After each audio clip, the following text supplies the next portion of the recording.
Il y a 72 ans, l'Allemagne nazie capitulait, c'était l'armistice du 8 mai 1945. Depuis tous les ans, les associations patriotiques, élus et habitants se réunissent au pied des monuments aux morts ou mémoriaux pour rendre hommage aux millions de victimes militaires et civiles.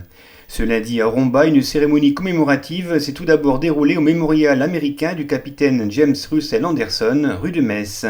Et c'est Christophe Kiefer, vice-président de l'association French Militaria Motor Club, qui a tenu à rendre hommage aux forces américaines en lisant notamment un message du général de Gaulle écrit le 8 mai 1945. Dans la joie et dans la fierté nationale, le peuple français adresse son fraternel salut à ses vaillants alliés qui, comme lui, pour la même cause que lui, ont durement, longuement prodigué leur peine. À leurs héroïques armées et aux chefs qui les commandent, à tous ces hommes et à toutes ces femmes qui dans le monde ont lutté, pâti, travaillé pour que l'emporte à la fin des fins la justice et la liberté.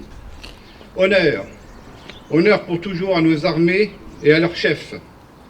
Honneur à notre peuple que des épreuves terribles n'ont pu ni réduire ni fléchir.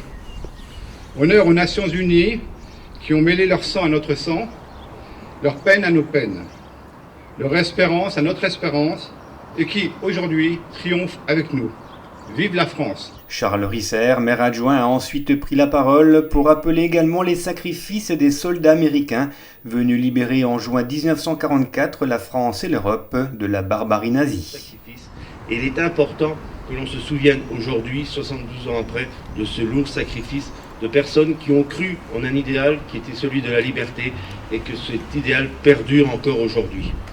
N'oublions pas, et c'est le symbole ici devant ce monument Anderson, n'oublions pas ces jeunes hommes, pour la plupart à l'aube de leur âge adulte, qui ont débarqué au printemps 1944 en Normandie et ont trouvé pour beaucoup malheureusement la mort. Mais c'est leur sacrifice que nous devons honorer. Cette jeunesse fauchée, justement, comme je le disais, à l'aube de sa vie d'adulte, qui a marqué notre esprit et notre pays.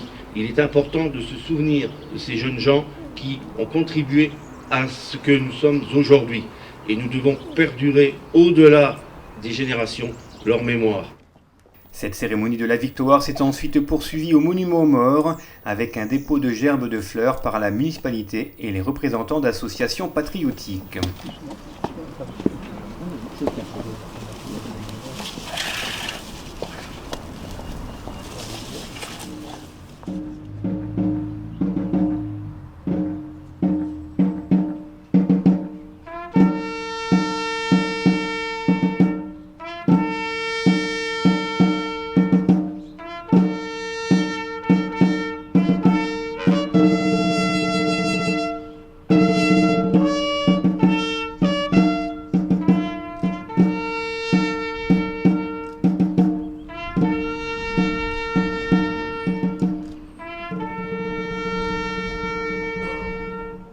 Joseph Sikora, président de l'UNC Romba, a ensuite lu un message rédigé conjointement par les associations patriotiques.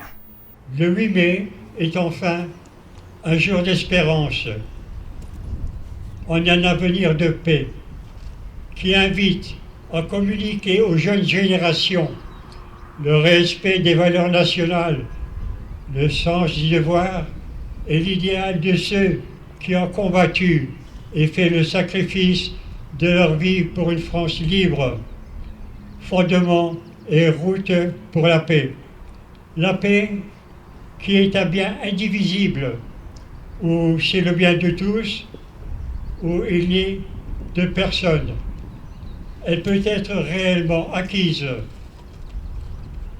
seulement si elle crée de la part de tous une détermination ferme et persévérante à s'engager pour le bien commun.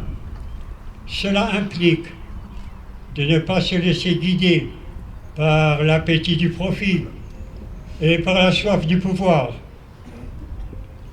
Il faut avoir la disponibilité en faveur de l'autre et au lieu de l'exploiter, de le servir et ne pas l'opprimer. L'autre, c'est-à-dire la personne, le peuple ou la nation, ne doit pas être vu comme une possibilité, un instrument, dont on peut exploiter à bon marché la capacité de travail et la résistance physique, pour l'abandonner quand il ne sert plus.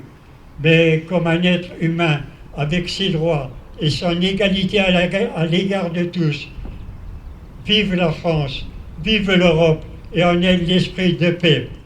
Enfin, Charles Risser a lu un message de Jean-Marc Todichini, secrétaire d'État auprès du ministre de la Défense, chargé des anciens combattants et de la mémoire. Le 8 mai 1945, la victoire des nations alliées consacrait la victoire de la démocratie, des valeurs universelles, de la liberté et de la dignité humaine.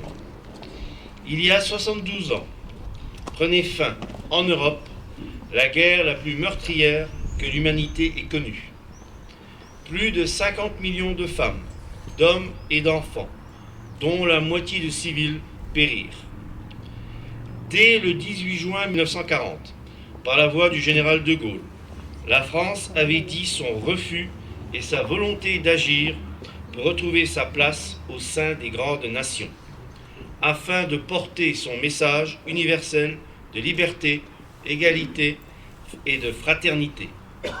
Le 8 mai 1945, la France était à Berlin, effaçant la défaite de mai 1940 et l'esprit de collaboration. Aujourd'hui, nous rendons hommage à toutes les générations de la Seconde Guerre mondiale. Hommage aux combattants de 1940, dont les sacrifices permirent, lors de combats restés dans les mémoires, comme en Norvège, à Montcornet ou à Chasselet, de ralentir l'avancée de l'armée allemande au printemps 1940. Beaucoup d'entre eux laissèrent leur vie lors de la bataille de France et firent honneur à nos armées. Hommage à toutes ces femmes et tous ces hommes, français ou venus du monde entier, issus de toutes les origines et de toutes les cultures, qui conjuguèrent leurs efforts pour libérer le territoire national et faire triompher la fraternité.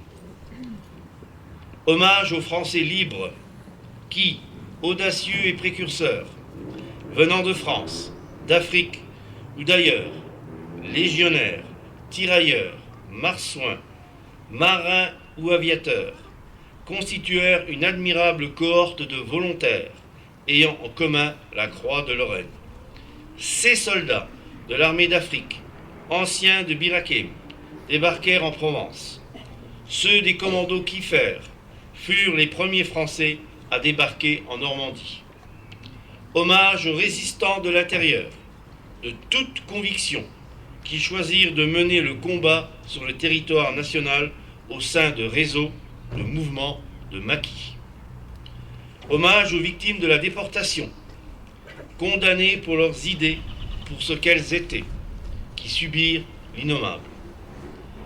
Souvenons-nous des milliers de victimes, civils, hommes, femmes et enfants, qui subirent représailles et bombardements.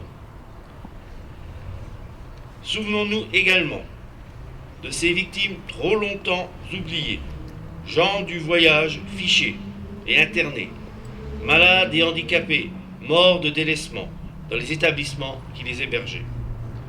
Notre pays s'est construit après 1945 sur le souvenir de ces tragédies et par la volonté de vivre ensemble au sein d'une Europe en paix, unie, préservée des nationalismes et des idéologies totalitaires. C'est cette volonté qui a permis la réconciliation des nations européennes. Et c'est sur cette base que la construction européenne fut possible. Aujourd'hui, 60 ans plus tard, l'union de ces nations est la garantie de la préservation de la paix et de la liberté des Européens. En ce jour, nous mesurons l'étendue de la responsabilité que nous avons reçue en héritage et la nécessité impérieuse de le préserver pour que le désastre que fut la Seconde Guerre mondiale ne se reproduise jamais. Monsieur Jean-Marc Todichini. À l'issue des discours, André Marx a reçu pour son engagement comme porte-drapeau au sein de l'UNC et au nom du secrétaire d'État auprès du ministre de la Défense, le diplôme d'honneur et la médaille de 20 ans avec étoile.